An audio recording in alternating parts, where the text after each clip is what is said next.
Have you guys ever felt like you weren't good enough? Have you ever been so sick and tired of your life that you just were ready for change? You're ready to give it all up.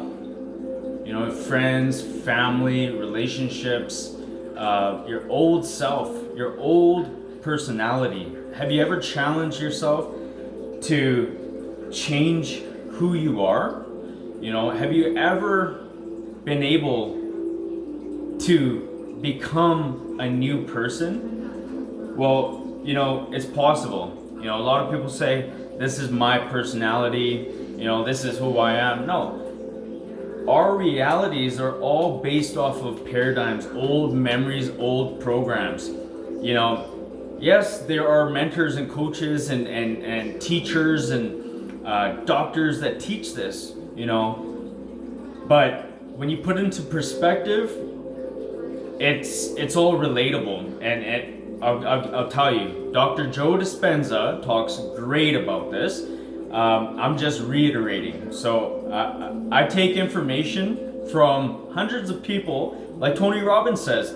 He studies the best of the best in their field that have been studying in their field for 30 to 60 years, and he condenses it. So that's what I've been doing for 10 years.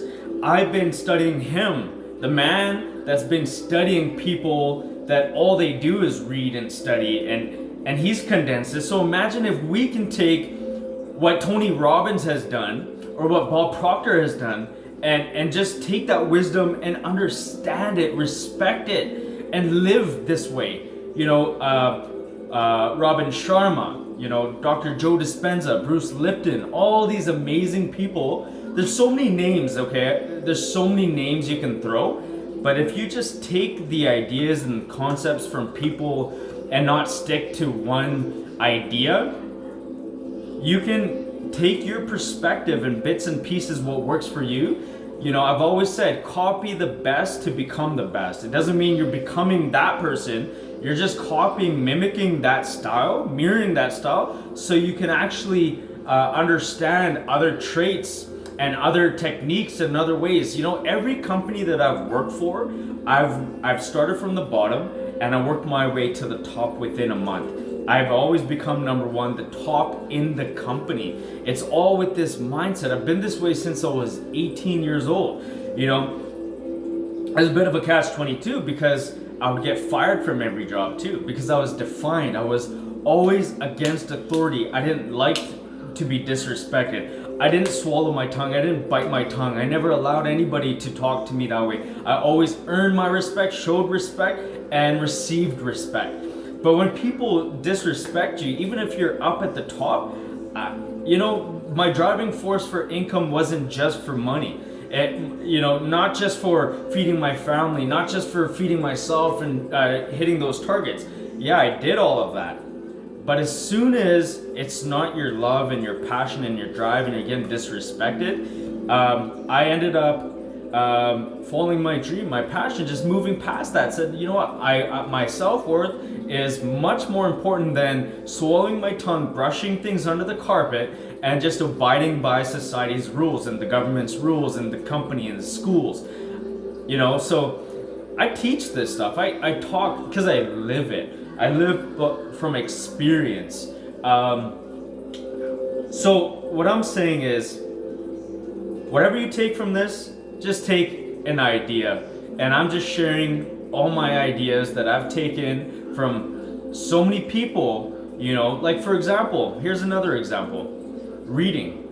I don't read. I've never read a book since I was young. The first book I ever read front cover to end was The Leader Who Had No Title by Robin Sharma and The Secret. Those are the only books. I know there's lots of amazing books. I have an amazing book in here, Awaken the Giant Within by Tony Robbins. I didn't finish it, but I've taken the ideas. I've listened to the audiobooks. So what I'm trying to say is, you can listen to audio, you can watch visual, you can watch podcasts, you can watch documentaries, you could watch history, you could watch philosophers. You can learn from what's happening around you, and you can grow. Just keep growing, keep changing your life, keep adapting, keep realizing. Having a self-realization is nothing other than realizing,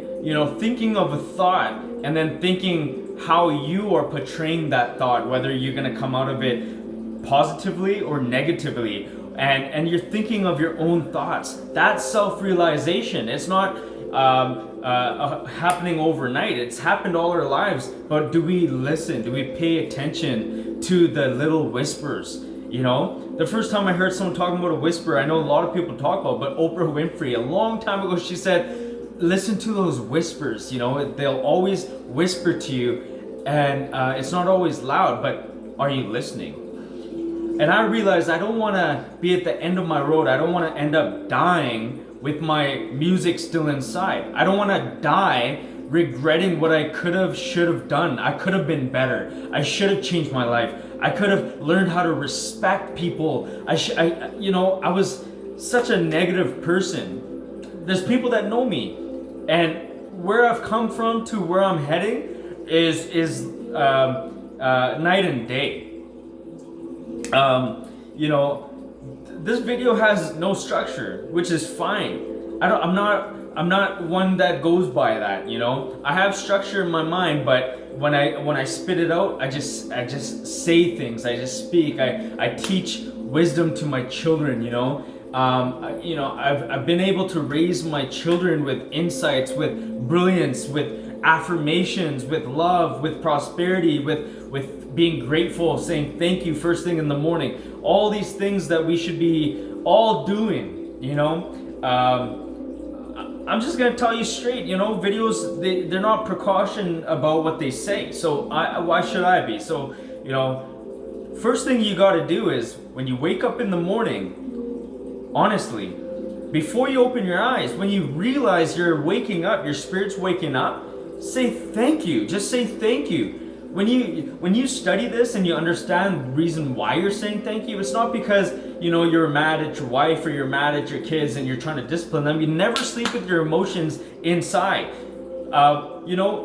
You become what you think and what you feel. If you're holding these thoughts and these images inside your mind, you're creating an illness, a disease, and you wake up from that. So in order to reprogram your subconscious mind, you gotta literally start saying thank you, and look at yourself in the mirror too and say, I love you. I really love you. I forgive you. Forgive yourself for the mistakes you've made. You should. Don't dwell on it. The same way we dwell on what we don't have, and we dwell on emotions and anger and build weird thought bubbles about other people that we don't like and stuff like that, and our ideas and our thoughts about people, you can dwell on greatness. You can dwell on peace and abundance and forgiveness and love and prosperity. Have you ever thought of the idea to forgive the person who has wronged you so bad,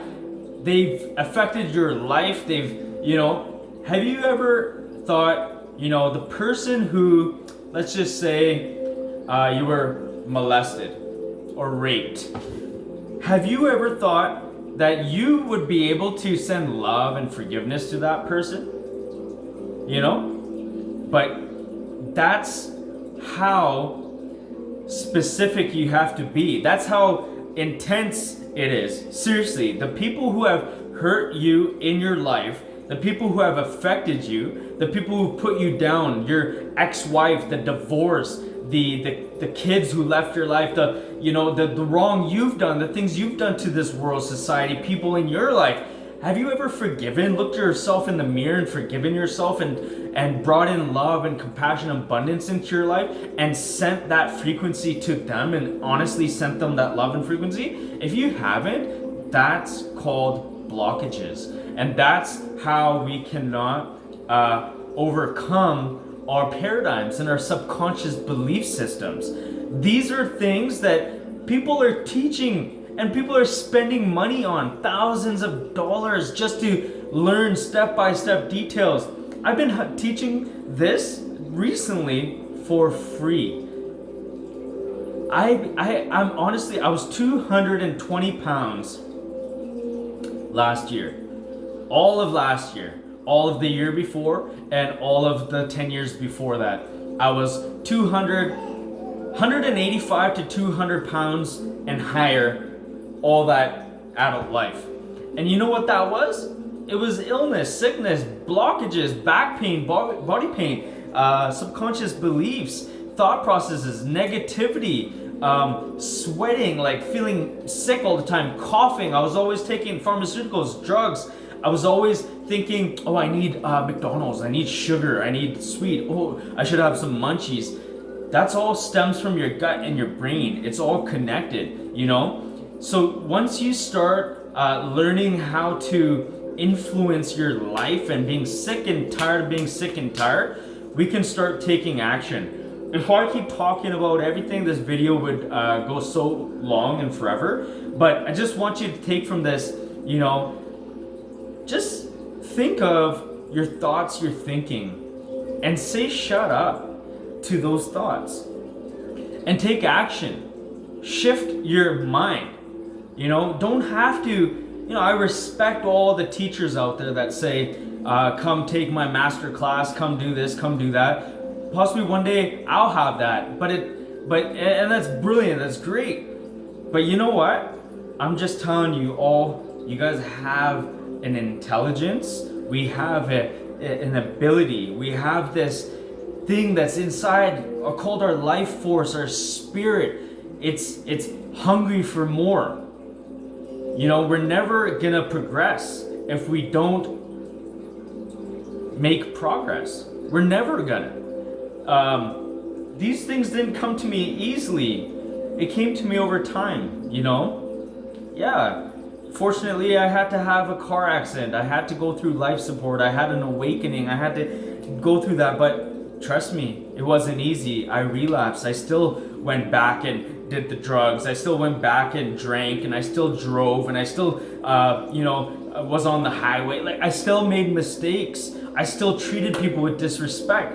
But it's how long you stay in that space before you have that self-realization of what you're doing wrong. And, you know, are you really changing? Are you really sick and tired of being sick and tired? Do you really want to slap this life in the face? Do you want to slap yourself in the face? Look at yourself and say, hey, am I really doing what I want to do? Or am I just doing it because everyone pushed me in my early teens, my family, my friends, and the society and life about going to school, getting a good job, working 9 to 5. Oh yeah, get a good job, save your money. You know, listen, I respect you, mom. I love you, dad. You'd work so hard, so I got to do the same for my kids. But is that what you want to do? You know, especially for a company that treats you bad. If you're happy, you're making money, and you're happy and you feel blessed to wake up every morning and go to that same job, and you feel good about what you're doing and your mission is on point, God bless you. And I apologize if I came across the wrong way, but I'm just saying that if you have something inside that you want to write a book while you're working there, while you're feeding your family, you're relentless, you're a hard worker, keep doing what you're doing. Keep doing what you're doing, but do the other things that you need to be doing. Find a hobby, write that book, something, that whisper that's inside that keeps you up at night.